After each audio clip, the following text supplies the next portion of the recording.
اعوذ باللہ من الشیطان الرجیم بسم اللہ الرحمن الرحیم الحمدللہ رب العالمین الصلاة والسلام علی اشرف الانبیاء والمرسلین وعلی اہل بیتہ الاطیبین الاطہرین اما بعد السلام علیکم ورحمۃ اللہ۔ ناظرین اکرام، آمادگی ظہور آن لائن کلاسز کی جانب سے آج اس ہفتے کا پہلا درس آپ کی خدمت میں پیش کیا جا رہا ہے، اور آج کا ہمارا موضوع ہے تفسیر قرآن مجید۔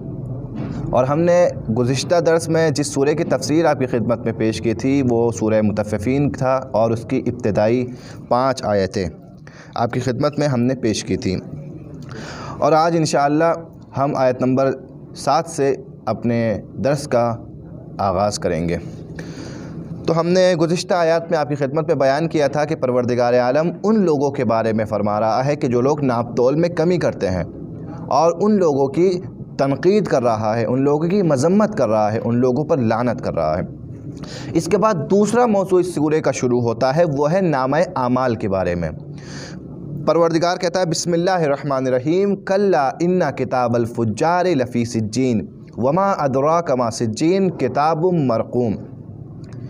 بے شک ایسا نہیں ہے کہ جیسے وہ تصور کرتے ہیں، بالکل ایسا نہیں ہے کہ وہ یہ سوچتے ہیں کہ جو کام بھی وہ کریں گے اس کام کو کوئی دیکھنے والا نہیں ہے، کوئی لکھنے والا نہیں ہے، اور وہ کام کر کے بچ جائیں گے اور نکل جائیں گے۔ نہیں، ایسا ہرگز نہیں ہے جیسا وہ تصور کر رہے ہیں۔ بعض موقع پر انسان دنیا میں یہی سوچتا ہے کہ انسان جو کام کرنا ہے، جو ہمارا دل چاہتا ہے کر دو، کوئی ہم سے پوچھنے والا نہیں ہے، کوئی ہماری بات کو سمجھنے والا نہیں ہے، کوئی ہماری پکڑ کرنے والا نہیں ہے۔ بعض لوگ اسی وجہ سے کام کرتے ہیں۔ خدا کہہ رہا ہے یہ نہ سوچنا کہ کوئی تمہاری پکڑ کرنے والا نہیں ہے، کلا ایسا ہرگز نہیں ہے۔ انا کتاب الفجار لفی سجین، مگر بے شک جو فاجر ہیں، جو گنہگار ہیں، ان کا نامہ اعمال سجین میں ہے۔ نامہ اعمال ہے، محفوظ ہے، اور سجین میں ہے۔ سجین کہتے ہیں زندان کو، یعنی ان کا نامہ اعمال زندان میں ہے۔ یہاں پر بات کو سمجھنا تھوڑا مشکل ہے کہ کیوں خدا نے زندان میں کہا ہے۔ دراصل اس کے بارے میں ایک احتمال جو مفسرین دیتے ہیں وہ یہ دیتے ہیں کیونکہ زندان ایک ایسی جگہ ہوتی ہے کہ جہاں تک کسی کی دسترس نہیں ہوتی، جو لوگوں کی دسترس سے دور ہوتا ہے، اور جو زندان میں قید ہوتا ہے، جو زندان میں بند ہوتا ہے، اس کے لیے بھی باہر نکلنے کا امکان نہیں ہوتا ہے۔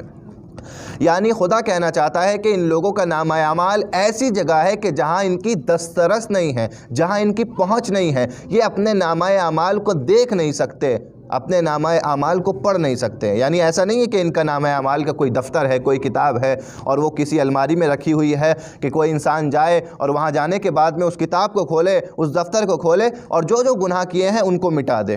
ایسا نہیں ہے، یہ نامہ اعمال ان کی دسترس سے بہت دور ہے۔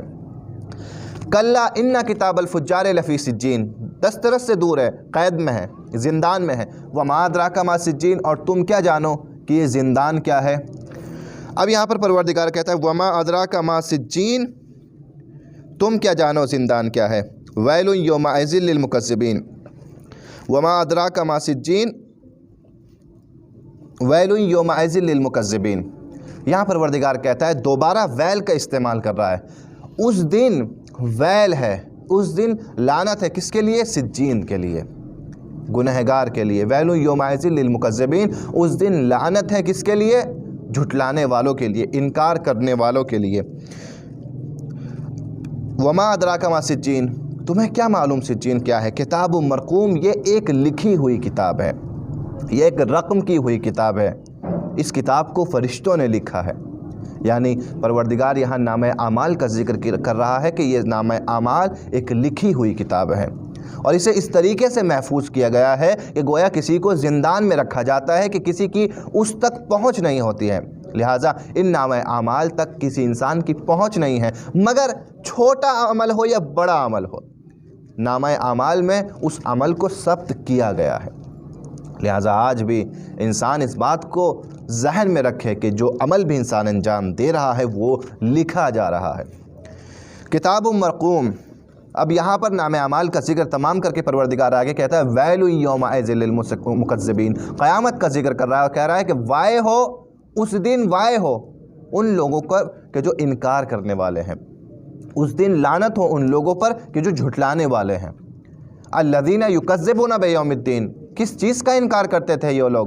یکذبون بیوم الدین، یہ لوگ قیامت کے دن کا انکار کرتے تھے۔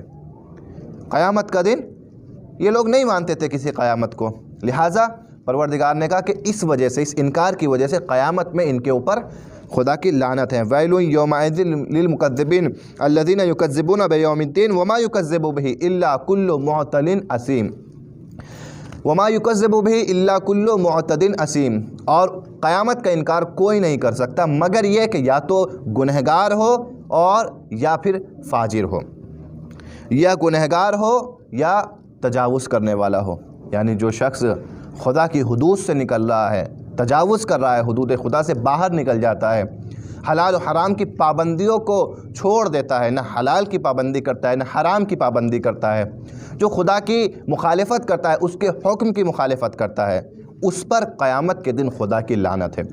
الذین یکذبون بیوم الدین، اور یہ لوگ قیامت کے دن کا انکار کرتے ہیں۔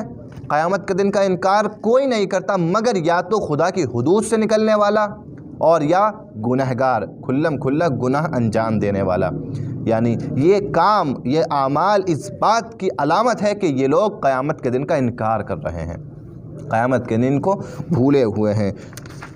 وما یکذب بہ الا کل معتد اثیم واذا تتلی علیہ آیاتنا، اور جب تلاوت کی جاتی ہے ان کے لیے ہماری آیتیں، یعنی ان کے سامنے جب قرآن مجید کی تلاوت کی جاتی ہے، ہماری آیتوں کو سنایا جاتا ہے، قال اساطیر الاولین، تو کیا کہتے ہیں؟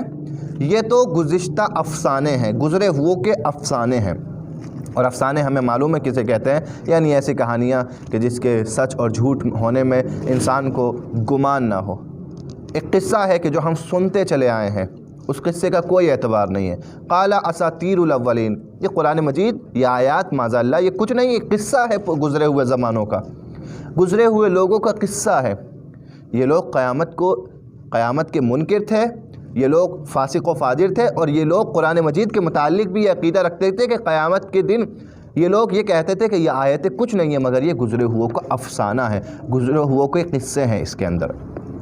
انہوں نے قرآن مجید کے جو اپنی عظمتوں کے ساتھ میں آج لوگوں کی ہدایت کے لیے موجود ہے، ان لوگوں نے کیا سمجھا کہ فقط یہ ایک قصہ کہانی کی کتاب ہے۔ کہیں اس کتاب میں جناب یوسف کا قصہ بیان کیا گیا ہے، کہیں اس کتاب میں جناب نوح علیہ السلام کا قصہ بیان کیا گیا ہے، اور کہیں اور کسی پیغمبر کا قصہ بیان کیا گیا ہے، لہٰذا یہ قصوں کی کتاب ہے، افسانوں کی کتاب ہے، یہ ہدایت کی کتاب نہیں ہے۔ مگر پروردگار عالم نے ہر قصے کو اگر بیان کیا ہے تو لوگوں کی ہدایت کے لیے بیان کیا ہے۔ پروردگار عالم نے کوئی فسانہ نبی کا بیان کیا ہے، کوئی واقعہ نبی کا بیان کیا ہے تو فقط اس لیے کہ تاکہ ہم لوگ اس واقعے سے عبرت حاصل کریں، عبرت اس واقعے میں موجود ہے، لہٰذا ہر واقعے میں قرآن مجید کے ایک عبرت موجود ہے۔ چاہے آپ کوئی بھی واقعہ پڑھ کے دیکھیں، بغیر عبرت کے کوئی واقعہ قرآن مجید میں نہیں ملے گا۔ چاہے آپ فرعون کے واقعے کو پڑھ لیجئے، فرعون کا واقعہ گزشتہ دروس میں ہم نے آپ کی خدمت میں بیان کیا تھا، مکمل طور پر پروردگار عالم نے اس کے ساتھ کیا کیا کیا، اس نے کیا کیا کیا، یہاں تک کہ فقال انا ربکم الاعلیٰ کہہ دیا۔ یہاں پر پروردگار عالم نے کیا کیا، فاخذہ اللہ نکال الآخرۃ والاولیٰ، ہم نے اس کو دنیا و آخرت کے عذاب میں گرفتار کر دیا۔ ان فی ذلک لعبرۃ لمن یخشی، یہ واقعہ فرعون کا ہم نے فقط یوں ہی بیان نہیں کیا تھا کہ ہماری کتاب میں اضافہ ہو جائے، ہماری آیتوں میں اضافہ ہو جائے، ان فی ذلک لعبرۃ، اس واقعے میں عبرت ہے تمہارے لیے۔ لہٰذا وہ لوگ کہ جو قیامت کا انکار کرتے تھے، کیوں انکار کرتے تھے؟ وہ لوگ خدا کی حدود کی رعایت نہیں کرتے تھے، کھلم کھلا گناہ کرتے تھے، اور قرآن کو فقط قصے کہانیوں کی کتاب سمجھے ہوئے تھے۔ اور ان کا قرآن مجید کے بارے میں، خدا کے بارے میں، قیامت کے بارے میں یہ عقیدہ کیوں تھا؟ قرآن اس کا بھی جواب دیتا ہے آیت نمبر 14 میں اسی سورہ کی، کلا بل ران علی قلوبہم ما کانوا یکسبون، ان تمام باتوں کی کہ جو یہ کرتے ہیں ایک وجہ ہے، ران علی قلوبہم، ان کے دلوں پر زنگ لگ چکے ہیں، ما کانوا یکسبون، کس وجہ سے؟ جو انہوں نے اعمال کیے ہیں ان اعمال کی وجہ سے ان کے دلوں پر زنگ لگ چکے ہیں۔ رسول خدا صلی اللہ علیہ وآلہ وسلم ارشاد فرماتے ہیں کہ جیسے لوہے پر زنگ لگتا ہے ویسے ہی انسان کے دل پر بھی زنگ لگ جاتا ہے، یعنی جب ہم دیکھتے ہیں کہ ایک لوہا زنگ آلودہ ہو گیا ہے، انسان کوشش کرتا ہے کہ اس کے زنگ کو صاف کرے، لہٰذا کچھ چیزیں آتی ہیں کہ جو لوہے کے زنگ کو صاف کر دیتی ہیں۔ کیا ایسی چیزیں ہیں کہ جو دلوں کے زنگ کو صاف کریں؟ دلوں کے اوپر جو زنگ لگا ہوا ہے اس کو دھو ڈالیں؟ بے شک رسول خدا نے ارشاد فرمایا کہ ہاں ایسی چیزیں ہیں، یعنی خدا بتانا چاہتا ہے کہ ان کے دلوں پر زنگ لگا ہوا ہے لیکن قابل صاف کردن ہیں، لیکن اس زنگ کو صاف کیا جا سکتا ہے، کیونکہ زنگ ایسا ہوتا ہے کہ آپ اچھا کیمیکل استعمال کیجئے وہ زنگ دور ہو جاتا ہے۔ دلوں کے زنگ ہے، دلوں پر اگر زنگ لگے ہوئے ہیں، آپ توبہ کا استعمال کیجئے، آپ استغفار کا استعمال کیجئے، زیادہ سے زیادہ ذکر خدا کیجئے، دلوں کے یہ زنگ دھیرے دھیرے صاف ہوتے چلے جائیں گے۔ دلوں پہ زنگ کیوں لگتے ہیں؟ دلوں پہ زنگ ان گناہوں کی وجہ سے لگتے ہیں کہ جو گناہ ہم اپنے اس زندگی میں انجام دیتے ہیں۔ تکبر دل کو زنگ لگا دیتا ہے، لالچ، حرص، طمع دل کو زنگ لگا دیتی ہے، دوسروں کے حقوق کو پامال کرنا اس کے سبب دل میں زنگ لگ جاتا ہے۔ تکبر کرنا، خود پسندی کا شکار ہو جانا، لالچ کرنا اور غیبت کرنا دوسروں کی، یہ تمام اعمال دلوں پر انسان کی زنگ لگا دیتے ہیں۔ اور زنگ کو صاف کون کرتا ہے؟ ذکر خدا زنگ کو صاف کرتا ہے۔ قرآن کی آیات کو پڑھنا، تلاوت زیادہ سے زیادہ کرنا، یہ زنگ کو صاف کرتا ہے۔ کیا زنگ کو صاف کرتا ہے؟ زیادہ سے زیادہ اہل بیت علیہم الصلاۃ والسلام کا توسل زنگ کو صاف کرتا ہے۔ جس طریقے سے ایک داستان بشر حافی کی داستان ہے۔ بشر حافی جب امام علیہ الصلاۃ والسلام کا گزر ہوا اس کے مکان کے آگے سے، تو کیا کہا امام نے؟ اس مکان کے آگے جو کنیز کھڑی ہوئی تھی اس سے یہی تو پوچھا، جب امام نے دیکھا کہ اس مکان سے ناچ گانے کی آواز آ رہی ہے، لہو و لعاب کی آواز آ رہی ہے، تو اس کنیز سے پوچھا کہ یہ بتاؤ یہ غلام کا گھر ہے یا آزاد کا گھر ہے؟ اس کنیز نے کہا یہ آزاد کا گھر ہے۔ امام سمجھ گئے تھے کہ اس کے دل پر زنگ لگ چکا ہے۔ امام نے کہا اس نے شاید یہ سمجھا ہے کہ آخرت میں بھی یہ آزاد ہے، کیونکہ اگر بندہ ہوتا تو ایسا کام نہ کرتا۔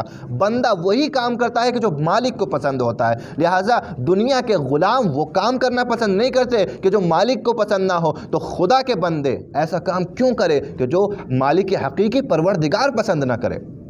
یہ کہہ کے امام چلے گئے، کنیز واپس اپنے مالک کے پاس گئی۔ جب مالک نے داستان سنی، واقعاً دیکھیں امام کا قول کیسے دل پر جمے ہوئے زنگ کو بالکل صاف کر گیا۔ جیسے ہی یہ بات سنی بشر حافی نے اپنے گھر سے فوراً دوڑا دوڑا باہر آیا، اور آنے کے بعد میں امام کو تلاش کیا۔ جہاں امام مل گئے وہاں پر امام کے سامنے امام کے قدموں میں گر گیا اور ہاتھوں کو جوڑ کے کہنے لگا کہ یا ابن رسول اللہ، میں آزاد نہیں ہوں، میں غلام ہوں، میں آپ کا غلام ہوں، میں خدا کا بندہ ہوں۔ یا ابن رسول اللہ، میرے لیے بخشش کی دعا کیجئے، مجھے معاف کر دیجئے۔ یہ بشر حافی اس کے بعد زندگی بھر اپنی توبہ پر باقی رہا۔ عزیزان گرامی، اپنے دور کے بڑے عرفاء میں بشر حافی کا شمار ہوتا تھا، یعنی اتنا عظیم اس رتبے پر پھر یہ پہنچا ہے کہ اس زمانے کا عارف بن گیا، عارف باللہ بن گیا۔ یعنی دلوں پر جو زنگ لگا ہے وہ صاف ہو سکتا ہے، لیکن اسے صاف کرنے کے لیے ہمیں محنت کرنے کی ضرورت ہے۔ توبہ کریں، ذکر پروردگار کریں، ائمہ سے توسل کریں۔ کلا بل ران علی قلوبہم ما کانوا یکسبون، یہ لوگ اس لیے یہ کام کرتے ہیں کیونکہ ان کے دلوں پر زنگ لگ چکے ہیں۔ کلا انہم عن ربہم یومئذ لمحجوبون، اور ہرگز ایسا نہیں ہے کہ جیسا یہ سوچتے ہیں، یہ سوچتے ہیں کہ ان کے اعمال کو کوئی دیکھنے والا نہیں ہے۔ انہم عن ربہم یومئذ لمحجوبون، یہ قیامت کے دن اپنے رب کی رحمت سے محروم کر دیے جائیں گے، یہ اپنے رب کی رحمت سے بہت دور ہوں گے۔ ثم انہم لصال الجحیم، اور پھر ان کو جہنم میں دھکیل دیا جائے گا۔